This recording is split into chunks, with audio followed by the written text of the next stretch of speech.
거대한 경제 시스템의 붕괴, 음료의 실체 666. 오늘은 음료에 대한 묵상을 나눠보고자 합니다. 성경은 하나님을 대적하는 세상 제국을 음료 또는 큰 도시 바벨론으로 규정하고 있습니다. 그 음료는 땅의 창녀들과 가증한 것들의 어미입니다. 그 상인들은 땅의 권세자들이요 그 음료의 사치로 인하여 부를 얻었도다. 그들이 그와 같이 큰 부요함이 한 시간에 항폐하게 되었음을 보고 울며 통곡하리라. 즉 이 음녀는 상징적인 인물로 문자 그대로 한 여자를 의미하기보다는 세속적 세상 권세와 결탁한 타락한 종교적, 정치적, 경제적 세력을 상징한다고 볼 수 있습니다. 이 음녀는 진리이신 하나님을 대적하고 세속적인 세상 나라인 거대한 정치적 전체주의 권력인 짐승을 등에 업고 세상의 부와 권력, 경제 시스템과 결탁한 타락한 세력으로 그려지고 있으며 돈으로 세상을 지배하고 부로 사람들을 매혹시키며 결국 하나님 대신 돈이 신이 되는 세상을 상징하는 존재로 묘사되어 있습니다. 즉 큰 음녀 바벨론으로 돈으로 세상을 지고 흔드는 세상 시스템 속 경제적 타락과 사치, 탐욕의 본체로 묘사되고 있음을 알 수 있는 것입니다. 그녀 음녀는 백성과 무리와 나라와 방언들인 많은 물 위에 앉아 있습니다. 이것은 이 세속적 부와 탐욕의 상징인 음녀가 모든 나라와 사람들 위에 군림하며 세상을 지배한다는 것입니다. 또한 음녀가 짐승을 탔다는 것은 돈과 물질주의가 온 세상 위에 앉아 인류를 지배하는 모습이 그려집니다. 이 관점에서 보면 음녀는 단순히 종교적 타락이 아니라 경제적 시스템 전체, 즉 돈이 신처럼 군림하는 세상 질서를 상징한다고 볼 수 있습니다. 전체 흐름 속에서 예수님도 이렇게 말씀하셨습니다. 너희가 하나님과 재물을 겸하여 섬길 수 없느니라. 여기서 만몬 신인 돈은 단순히 돈이 아니라 돈에 깃든 영적 세력, 즉 탐욕과 통제의 신을 의미합니다. 즉 재물 돈 자체가 우상이 될 때 그것은 하나님을 대신해 세상을 다스리는 거짓 신이 됩니다. 요한계시록의 큰 음료는 바로 이 돈의 우상화된 힘, 탐욕의 제도, 경제적 제국 바벨론의 상징으로 볼 수 있습니다. 하나님을 떠나 세속적 힘인 탐욕, 사치, 물질주의와 결탁한 체계 속의 음료는 온 세상인 모든 민족과 사람들인 물 위에 앉아서 돈과 물질이 신처럼 세상을 다스리는 큰 바벨론, 즉 현대사회, 금융, 자본주의, 글로벌 경제 등에 앉아 있으니 큰 바벨론은 단순한 도시의 개념이라기보다는 시스템이라 할 수 있을 것입니다. 이렇게 큰 바벨론은 문자적인 도시가 아니라 전 세계적으로 퍼진 한 체제임을 알 수 있습니다. 즉 인간이 만든 거대한 경제, 문화, 정치의 구조로 묘사되어 있기 때문입니다. 이 체제는 사치와 소비를 숭배하고 돈을 생명보다 중시하며 부를 신격화하고 성도들의 피로 불을 쌓는 시스템인 것입니다. 그 상인들은 땅의 권세자들이요 그 음녀의 사치로 인하여 부를 얻었도다. 그녀는 성도들과 예수의 증인들의 피에 취하였습니다. 이것은 오늘날 우리가 사는 세상의 글로벌 경제 체제, 즉 돈이 신처럼 모든 것을 결정하고 인간의 생명, 노동, 환경이 돈의 종이 된 세상과 놀랍도록 닮아 있습니다. 오늘날 세상은 하나님 중심이 아니라 돈 중심으로 돌아갑니다.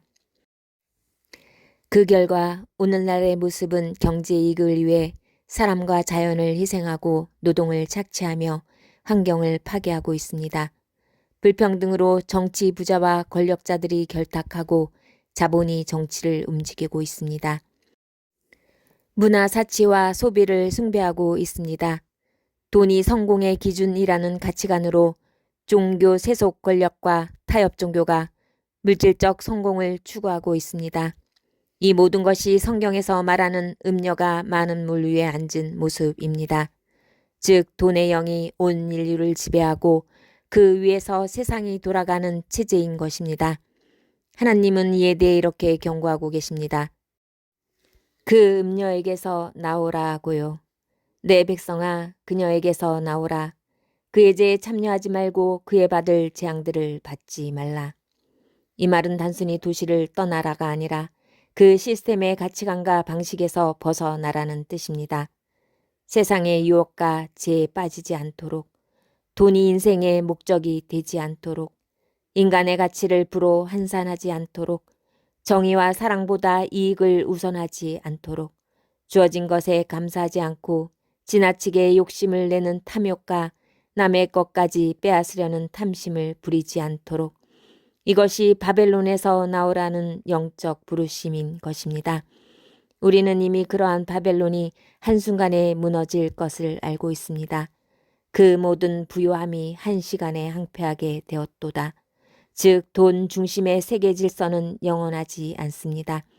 그것은 결국 스스로 만든 탐욕의 불 속에 무너질 운명입니다.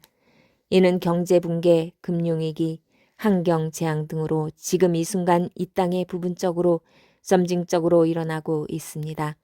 또한 이러한 시스템 속에 군림하던 큰 성 바벨론도 한순간에 멸망할 것입니다. 요한계시록은 두 여인을 대조시킵니다. 음녀 바벨론은 돈과 권력의 시스템을 상징하며 세속적이며 탐욕의 불로 멸망하지만 어린 양의 신부는 사랑과 진리 안에 거함으로 하나님의 나라인 새 하늘과 새 땅에서 영원한 삶을 누리게 됩니다. 즉, 돈의 지배 아래 사는 음녀와 하나님의 사랑과 정의로 사는 신부가 맞서게 됩니다. 돈과 탐욕이 신이 되어 인류를 지배하는 경제적 바벨론인 세속 경제 체계. 하나님은 그 체계에서 벗어나라고 신부를 부르시고 계십니다. 돈이 아니라 사랑과 진리가 세상을 다스리는 나라가 곧 도래하기 때문입니다. 많은 물 위에 앉은 큰 음녀를 내게 보이리라. 그들이 그와 같이 큰 부요함이 한시간에 항폐하게 되었음을 보고 울며 통곡하리라. 음녀의 핵심은 돈을 통해 인간을 통제합니다. 돈만을 쫓으며 그 속으로 달려가는 그들의 영혼을 빼앗아 갑니다. 그리고 결말은 모든 것이 무너져 내립니다. 탐욕과 부정 위에 세워진 구조는 자기 모순으로 무너질 수밖에 없습니다. 성경은 그 붕괴의 순간에 그 상인들이 울며 애통할 것이라고 하지만 하나님의 백성에게는 그 순간이 해방과 새 시대의 시작이 됨을 알립니다. 요한계시록 21장은 바벨론이 멸망한 후 등장하는 새 예루살렘을 보여줍니다. 그곳에는 돈도 거래도 착취도 없습니다. 그 성에는 성전이 없나니 그의 문들은 낮에 닫히지 아니하리라. 이는 하나님의 나라의 경제가 소유가 아니라 나눔, 이익이 아니라 사랑, 경쟁이 아니라 공동체를 기반으로 하는 완전히 다른 질서임을 보여줍니다. 큰 음녀 바벨론, 돈과 탐욕의 영이 지배하는 세계 경제 시스템, 금융 자본주의, 경제, 금융 위기, 탐욕의 체제는 결국 멸망하며 하나님은 그 안에서 나오라고 부르시며 하나님 중심의 공동체적 경제를 통해 하나님의 정의와 사랑의 질서를 회복하게 하시고 사랑과 정의로 다스려지는 새로운 질서, 새 예루살렘을 준비시키십니다. 이 음녀의 글로벌 금융 시스템이 한순간에 무너질 때 전 세계 상인들이 애통해합니다. 음행의 의미가 금융, 정치, 기업 결탁에 자연스럽게 연결됩니다. 정치, 금융, 군사, 복합체 등의 결탁 구조는 성경의 음행, 부패한 동맹과 일치합니다. 전체주의적 경제 통제 짐승의 666표는 단순한 숫자나 칩이 아니라 전체주의 권력에 대한 복종의 서약입니다. 경제권이 권력 충성도를 확인하는 도구로 사용되며 상징적 의미, 오른손은 행동을 의미하며 이마는 사고를 의미하는 것이죠. 삶 전체가 체제의 가치에 종속된 경제적 압박을 통해 정신과 행동을 통제하는 구조가 짐승 시스템 666이라는 것입니다. 바벨론 음녀는 경제, 정치, 문화적 세속 문명 시스템으로 부패, 사치, 착취, 우상화로 세계 무역을 지배합니다. 짐승이란 거대한 정치적 전체주의 권력이며 나라이며 세력인 것입니다. 힘과 공포를 기반으로 사람들을 통제하는 것입니다. 666 짐승의 표는 돈으로 삶을 통제하고 정신과 행동을 통제하는 시스템으로의 종속을 의미한다는 것이죠. 그렇다면 왜 짐승 세력은 음녀를 불태우게 되는 것일까요? 기존 세계 금융 시스템은 단지 짐승의 도구일 뿐입니다. 그들이 필요에 의해서 만들고 더 이상 쓸모가 없어지게 되면 그것을 파괴하는 것이죠. 온갖 수단과 방법을 이용하여 차지한 후에는 그 모든 것을 독점하고 다스리는 것이죠. 결국 리셋이라는 바벨론의 부패를 제거한다는 명분으로 새로운 질서를 정당화하게 되는 것입니다. 그래서 계시록은 지배 세력이 자기 시스템을 이용하다가 마지막엔 스스로 파괴하는 자멸적 구조로 묘사되어 있는 것입니다.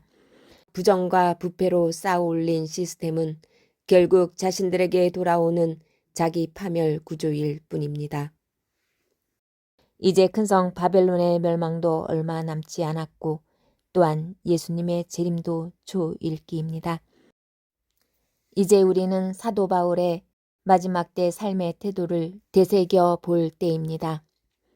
아내가 있는 자는 없는 자 같이 하고 우는 자들은 울지 않는 자 같이 하고 기쁜 자들은 기쁘지 않은 자 같이 하며 매매하는 자들은 없는 자 같이 하며 세상 물건을 쓰는 자들은 다 쓰지 못하는 자 같이 하라. 세상의 시간과 상황은 잠시뿐이니 그것이 인생의 중심이 되어 하나님보다 우위에 두지 말아야 하겠습니다.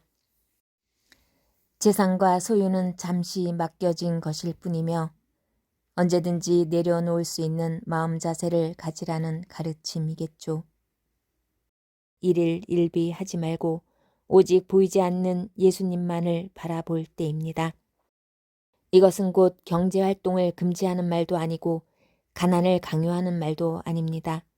소유에 묶이지 말고 소유의 마음을 떼는 연습을 하며 소유에 매이지 않는 자유와 하나님 중심의 삶을 살아가야 한다는 것이죠.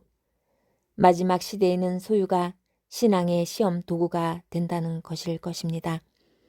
오늘 우리는 재정 압박 속에서 믿음을 선택할 수 있는 삶의 체질이 필요합니다. 마지막 때일수록 물질보다 영혼을, 재산보다 말씀을, 성공보다 신앙이 더 중요해집니다.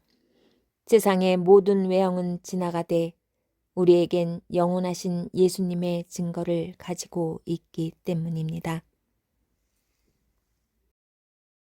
승리하신 예수님의 힘을 입어 모두가 승리하시기를 간절히 기도드립니다. 아멘.